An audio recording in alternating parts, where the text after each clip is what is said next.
Friends, welcome to my YouTube channel backup solution point. मैं पंकज, आपका mentor, coach and consultant. Friends, बहुत सारे queries and questions मेरे पास आ रहे थे कि sir if I don't get selected on campus placement, so what is the next option. हमारे पास और ऑप्शंस क्या हैं। सो फ्रेंड्स, मैं आपको बता दूं कि हमारे पास बहुत सारे ऑप्शंस हैं और बहुत सारे ब्राइट अपॉर्चुनिटीज़ हैं। You don't need to worry about it if you don't get selected in on campus placement. Off campus में क्या बेनिफिट्स है, और मेरा अपना मानना है कि I have almost 14 to 15 years of experience in corporate world. I have worked with many MNCs, HCL, Wipro, IBM, Fidelity.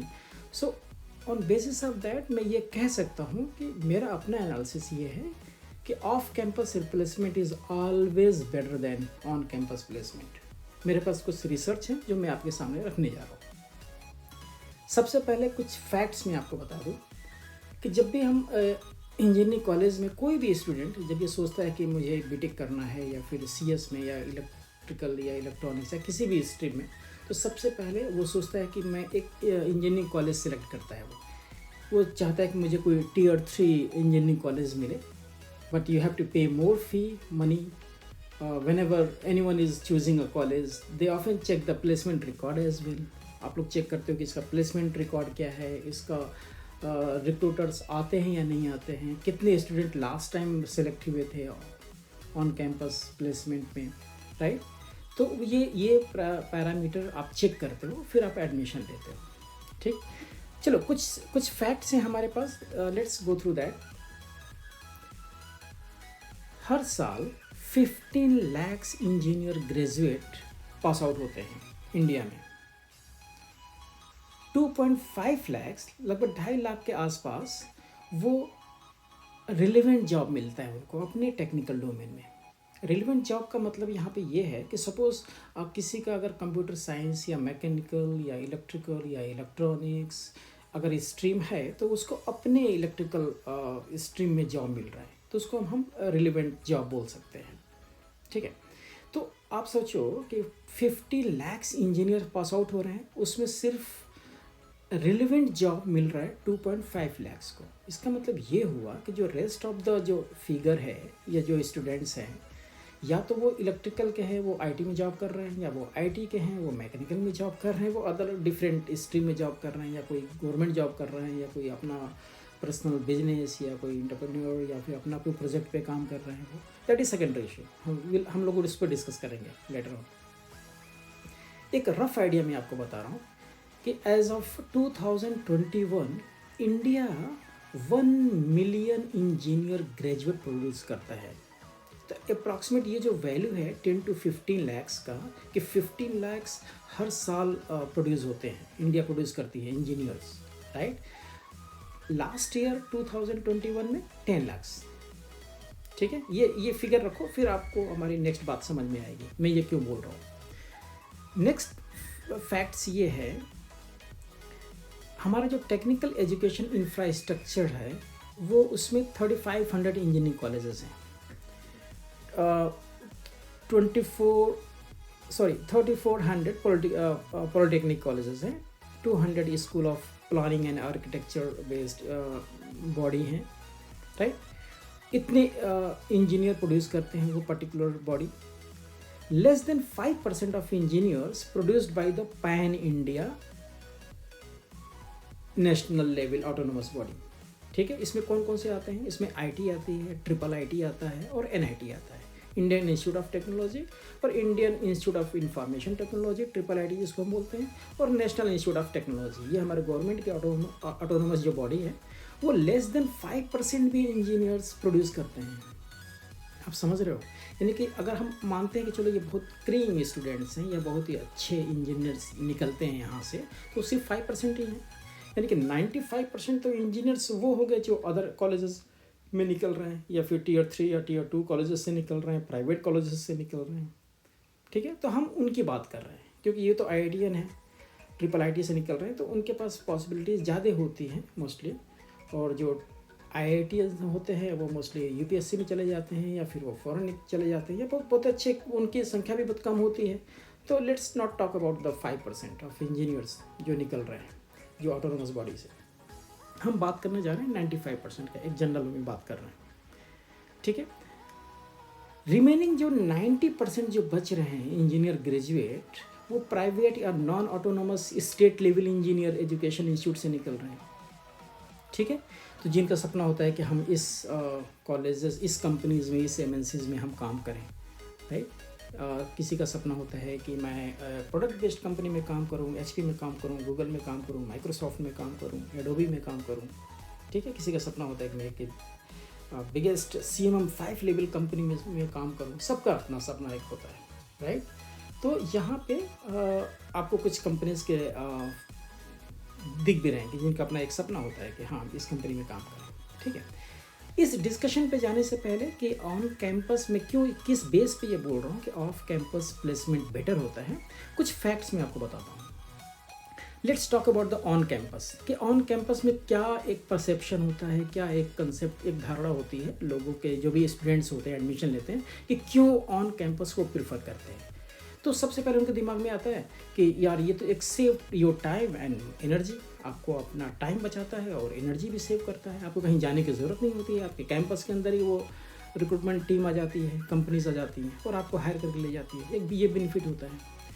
Next benefit ये होता है कि limited lesser competitions and bare minimum efforts, आपको ज़्यादा कुछ एफर्ट्स नहीं करना होता है, कंपनी के अंदर ही आ जाती है, सॉरी कॉलेज के अंदर ही कंपनी या पैनल आ जाता है, रिक्रूटमेंट बोर्ड आ जाता है और आपको ले जाता है। इसमें लिमिटेड कंपटीशंस भी होते हैं। आपको limited competition in the sense, क्योंकि सपोज करो कि आपका किसी CS बैच है, कंप्यूटर साइंस का बैच है फाइनल ईयर का, लेट्स एज्यूम दैट कि there are 50 students are there, तो आपको जो कंपटीशन होगा उन्हीं 50 स्टूडेंट्स में से ही होगा, तो इसमें लेसर कंपटीशंस भी है। एक ये बेनिफिट होता है। थर्ड बेनिफिट आप ये कह सकते हो कि everything is taken care of, मतलब इसमें आपको you don't need to worry about it, right. जो भी कॉलेज है वो सब कुछ ध्यान रखता है कि आपका सिलेक्शन कैसे हो, और वो चाहता भी है कि मैक्सिमम सिलेक्शन हो, जिससे उसका कॉलेज का रेपुटेशन भी नेक्स्ट बैच के लिए, नेक्स्ट ईयर के लिए बढ़ जाएगा, ठीक है। नेगोशिएट टर्म्स में क्या होता है कि आपके बिहाफ पे कॉलेज नेगोशिएट करता है उस कंपनी से।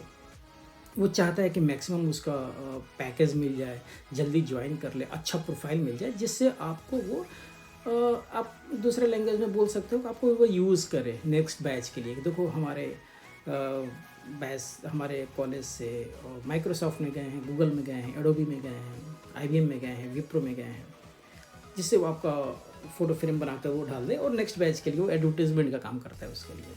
तो इसमें आपको सपोर्ट करता है। लास्ट जो पॉइंट है कि assured recruitment, college tag matters. Yes, college का भी एक अपना एक टैग होता है कि ये ग्रेटर नोएडा में हाँ गलगुडिया कॉलेज है, MIT कॉलेज है, NIT कॉलेज है। सो इसका अपना एक रेपुटेशंस होता है, तो वो भी एक मैटर करता है। बड़ी MNCs वहाँ पे जाती हैं, जिसके लिए आप ज़्यादा फ़ी देकर एडमिशन लेते हो। आप उनकी अपनी एक बॉन्डिंग होती है कॉलेज और कंपनी के बीच में, जो आपको हेल्प करता है। ये बात सच है, मानता हूँ इस बात को मैं कि इसमें हेल्प करता है ये, ठीक है। और इसका प्रोसेस जो होता है, रिक्रूटमेंट का प्रोसेस फ्लो क्या होता है, जब भी आप करते हो ऑन कैंपस, आप अप्लाई करते हो, कॉलेज आपसे खुद मांगती है कि आप अपने सभी रिज्यूमे सबमिट कर दो अपने अच्छे से प्रोफाइल बनाकर। फिर आपका असेसमेंट होता है, कॉलेज अपने लेवल से असेसमेंट करता है। फिर आपका इंटरव्यू पैनल में भेजता है, जो भी रिक्रूटमेंट बॉडी आती है आपके कॉलेज में। फिर आपका फुल टाइम ऑफर या फिर एक जो भी एक अमाउंट होता है वो डिसाइड होता है, और फिर आप प्रोसेस के थ्रू जाते हो, ठीक है। लेकिन ऐसा होता है ऑन कैंपस में कि कभी ऑफर लेटर का जो डेट एंड टाइमिंग होता है वो शायद 2 महीने बाद का हो सकता है, 3 महीने बाद का हो सकता है, या 4 महीने बाद का हो सकता है। ये इसका पैरामीटर, ये क्राइटेरिया होती है, ठीक है। चलो अभी एक शॉर्ट में हम बात करते हैं, ऑफ कैंपस की बात करते हैं। ऑफ कैंपस में क्या होता है? ऑफ कैंपस में एक तो variety and diverse more options होता है। वो इसलिए कि इसमें आप you are open to all, right. आप फ्री हो कि आप कहीं भी जा सकते हो, किसी भी कंपनी में जा सकते हो, ये ओपन है। आप in this type you will get a chance to explore and every companies which is recruiting, all you need to do just keep an eye out of hiring advertisement and update your resume and work on enhancing your skills. So आपकी एक diversity आ जाती है, क्योंकि आप मेहनत करते हो कि आपको खुद से एफर्ट्स देना है, राइट। सेकंड पॉइंट आता है self satisfaction and sense of accomplishment. Yes, जब आप इतना एफर्ट्स देकर आप किसी कंपनी में सेलेक्ट होते हो तो वो आपको एक बूस्टअप मिलता है, आपको एक डोज मिलता है कि हाँ, एक रिलैक्सेशन, एक बहुत ही सेल्फ सेटिस्फैक्शन एक मिलता है आपको, सेंस ऑफ अकम्प्लिशमेंट मिलता है कि नहीं finally I got the job. क्योंकि जब आप बहुत ज़्यादा एफर्ट्स देते हो और आपको मिलता है कोई सही चीज़ तो एक बहुत रिलैक्सिंग और एक सेटिस्फैक्टरी एक मोड में चले जाते हो आप, राइट। अर्ली ज्वाइनिंग, जब भी आप वॉक इन के लिए जाते हो ऑफ कैंपस किसी कंपनी में तो उसमें आपकी ज्वाइनिंग बहुत जल्दी होती है comparative to on campus. On campus में बोला कि वो आपको ऑफर लेटर 2 महीने बाद, 3 महीने बाद, 4 महीने बाद का भी दे सकते हैं, लेकिन जहाँ पे जल्दी आपको ज्वाइन करने के लिए वो बोलते हैं कि आप 10 दिन में जितना अर्ली आप ज्वाइन कर सकते हो, they are happy with that. Company चाहती है कि खुद आप जल्दी ज्वाइन कर लो। इसमें क्या होता है, इसमें आपको एक स्पेसिफिक डोमेन मिलता है, एक टेक्नोलॉजी मिलती है, आपको एक स्किल सेट मिलता है। कंपनी पहले डिसाइड कर लेती है कि नहीं, मुझे नेटवर्क का टीम का बंदा चाहिए, मुझे हेल्प डेस्क टीम के लिए चाहिए, यूनिक्स के लिए चाहिए, ओएस के लिए चाहिए, मुझे स्टोरेज के लिए चाहिए, बैकअप के लिए चाहिए, वो पहले से। और आपको एक डोमेन मिल जाता है जिस पे आप काम करते हो। ये एक बेनिफिट्स होता है। जो एक बेनिफिट्स ये होता है कि आपको अर्ली करियर ग्रोथ मिल जाता है और हायर वेजेस मिल जाता है। ये बात सच है कि ऑफ कैंपस प्लेसमेंट जब भी हायरिंग होती है तो ऑन कैंपस के कंपेरेटिव आपको पैकेज ज़्यादा मिलता है, ये मिलता है, और आपको ग्रोथ भी ज़्यादा होता है क्योंकि सडनली आपको एक डोमेन मिल जाता है, आपको एक टेक्नोलॉजी मिल जाती है काम करने के लिए, तो ग्रोथ भी ज़्यादा होता है। तो आईटी में तो ऐसा होता है कि अगर 2 साल का अच्छा एक्सपीरियंस है, नॉलेज भी है आपको, अगर storage suppose let's talk about a particular domain, अगर स्टोरेज में अच्छा नॉलेज है तो 2 है तो आप एटलीस्ट आपको 4 या 5 लाख का पैकेज मिल जाता है आपको। लास्ट जो पॉइंट है, मोर नॉलेज फ्रीलांसिंग। आपको इतना नॉलेज हो जाता है आप, क्योंकि आप खुद से मेहनत करते हो तो जाहिर सी बात है कि आप बहुत सारे डेटा खुद ही से मैनेज करते हो। आप कई जगह जाते हो इंटरव्यू देने के लिए तो उसके लिए अलग से तैयारी करते हो। आज आपने विप्रो के लिए गए, कल आप कैपजेमिनी के लिए जा रहे हो, नेक्स्ट डे आप कॉग्निजेंट के लिए जा रहे हो, तो उसके अलग अलग आप क्वेश्चंस तैयार करते हो, खुद आप रिसर्च करते हो, कुछ इंटरव्यू के क्वेश्चन आंसर आप चेकलिस्ट तैयार करते हो। इतनी नॉलेज हो जाती है कभी कभी आपको, आप खुद से रिसर्च करते हो तो आप फ्रीलांसिंग भी करते हो। तो ये सब ऑप्शंस हैं। अब किस बेस पे मैं बोल रहा हूँ कि off campus placement on campus placement से बेटर है, क्योंकि अभी तक जो भी मैंने पॉइंट बताया उसमें तो यही लग रहा है कि यार ऑन कैंपस तो बेटर है, क्योंकि ऑन कैंपस में आपको सब कुछ फटाफट मिल रहा है, टाइम भी बच गया, आपको एनर्जी भी बच गया, कंपटीशन भी कम है और सब कुछ कॉलेज मैनेज कर रहा है, तो फिर क्या प्रॉब्लम है, ऑन कैंपस ही बेटर है। लेकिन अभी जो मैं बोलने जा रहा हूँ वो आपको क्लियर हो जाएगा एक्चुअली कि मैं क्यों बोल रहा हूँ। जो फैक्ट्स है ये है, क्योंकि ये फैक्ट्स मैं ऐसे सुन के नहीं बोल रहा हूँ, मैं खुद हायरिंग, मैं खुद उस टेक्निकल पैनल रिक्रूटमेंट बोर्ड का मैं खुद एक मेंबर हूँ, मैं खुद कैंपस के लिए जाता हूँ। मैं ग्रेटर नोएडा में बहुत सारे कॉलेजेस हैं जहाँ मैं जा चुका हूँ, मैं नाम नहीं ले सकता, लेकिन मैं आपको बता दूँ कि उसका क्राइटेरिया आप ऐसे समझो कि अगर आप इफ़ यू गेट सेलेक्टेड तो आप ये मत सोचो कि आप जाते ही कंपनी के अंदर आपको एक तुरंत आप नेटवर्क एडमिन बन गए या फिर स्टोरेज एडमिन बन गए या फिर एसएमई बन गए या फिर आप आर्किटेक्ट बन गए या टेक्निकल लीड बन गए। ऐसा नहीं होता है। मोस्ट ऑफ द कंपनीज, मैं HCL, विप्रो, IBM का नाम ले सकता हूँ, ये जब आपको हायर करते हैं ऑन कैंपस में तो आपको एक बॉन्ड साइन करना पड़ता है 18 मंथ्स का या 2 इयर्स का। उस 18 मंथ्स में 2 इयर्स में वो आपको ले जाकर as a technical help desk में डाल देते हैं या फिर DCO बना देते हैं, डेटा सेंटर ऑपरेटर बना देते हैं, जो आपका मोस्टली काम मॉनिटरिंग का होता है। या फिर कभी कभी इनके पास एक ऐसे प्रोजेक्ट आते हैं कि आपको as a technical support executive काम करना है पूरे 18 मंथ्स, आपको कस्टमर केयर में डाल देंगे। ये आपको टेक्निकली असिस्ट करना होगा कस्टमर को फ़ोन कॉल पे, तो वो जस्ट लाइक एक कॉल सेंटर जैसा हो जाता है, आप होता नहीं, लेकिन वो इनबाउंड कॉल सेंटर जैसा साउंड करता है कि आपके पास कॉल आ रही है, टेक्निकली माइक्रोसॉफ्ट का प्रोजेक्ट है, आपके पास कॉल आ रही है, आप उसको टेक्निकली सपोर्ट कर रहे हो। If customer is not able to open any files then you have to assist online, phone पे असिस्ट करना है। तो 18 मंथ्स या 2 इयर्स आपको यही जॉब करना है। आप कोई भी पर्टिकुलर स्किल सेट या डोमेन आपको नहीं मिलता है। जो मैं ये यहाँ पे पॉइंट हाईलाइट कर रहा हूँ यहाँ पे, ऑफ कैंपस में जो आपको मिल जाता है वो ऑन कैंपस में 90% नहीं मिलता है। 10% में कभी कभी क्या होता है कि वो आपको ले जाते हैं और किसी एक पर्टिकुलर डोमेन में ट्रेन करके आपको असाइन कर देते हैं एज L1 लेवल का, और आप मॉनिटरिंग में लगा देते हैं, तो आपको डायरेक्ट एक डोमेन में ट्रैक मिल जाता है। इवन स्टूडेंट्स को पता भी नहीं होता है कि उसको क्या करना है, क्या करना है उस कंपनी में जाकर। वो तो इसी बात से खुश हो जाता है कि मुझे जॉब मिल गई एडोबी में, मुझे कुछ भी कर लो, मैं I am ready to do anything. My dear friends, ये बहुत बड़ी मिस्टेक होता है, क्योंकि जब आपका स्टार्ट एक अच्छा होता है, जब आपका इनिशिएटिव अच्छा होता है, जब आप स्टार्ट एक पहला जॉब जो होता है वो डिसाइड करता है कि आपका ग्रोथ किस तरह से जा रहा है। अगर आपने पूरे 2 साल आपने हेल्प डेस्क में ही बिता दिया, या फिर आपने 2 साल आपने कस्टमर केयर में ही बिता दिया, टेक्निकल कस्टमर केयर में, तो बहुत मुश्किल होता है 2 साल बाद आपको किसी टेक्निकल या डोमेन में मूव करना, क्योंकि वो फिर एक नए फ्रेशर की तरह आप काम करते हो। आपको सीखना पड़ेगा। IJP आती है, इंटरनल जॉब पोस्टिंग, लेकिन आपको सीखना पड़ेगा। फिर आप IJP के थ्रू या फिर खुद एक टेक्निकल स्किल सेट तैयार करना पड़ेगा, फिर आप मूव करते हो। ऑफ कैंपस में क्या होता है कि आप खुद से रिसर्च करते हो। आपको लगता है कि नहीं, मैं एक्चुअली एक पर्टिकुलर डोमेन में तैयारी करता हूँ, मैं लिनक्स पढ़ता हूँ या फिर नेटवर्क पार्ट कुछ पढ़ता हूँ, तो मोस्टली आपको एक पर्टिकुलर डोमेन के लिए ले लिया जाता है और आप स्टार्ट ही ऐसे करते हो कि एज अ नेटवर्क लेवल पे स्टार्ट करते हो। सपोज करो आपको एक स्टोरेज में चले गए, आपको L1 लेवल, आप मॉनिटरिंग का काम कर रहे हो, लेकिन एटलीस्ट आप टच में हो, राइट। ऑफ कैंपस में मेरा अपना एक्सपीरियंस ये है कि आपको 90% आपको डेटा सेंटर ऑपरेटर में डाल दिया जाता है, लेकिन उसमें भी बहुत बड़ा एक्सपोजर होता है। आप सब कुछ जान जाते हो, OS लेवल पे, नेटवर्क लेवल पे, आपको बैकअप स्टोरेज लेवल पे, VMware लेवल पे, आप सब कुछ, अब एक ओवरव्यू आपको आइडिया मिल जाता है।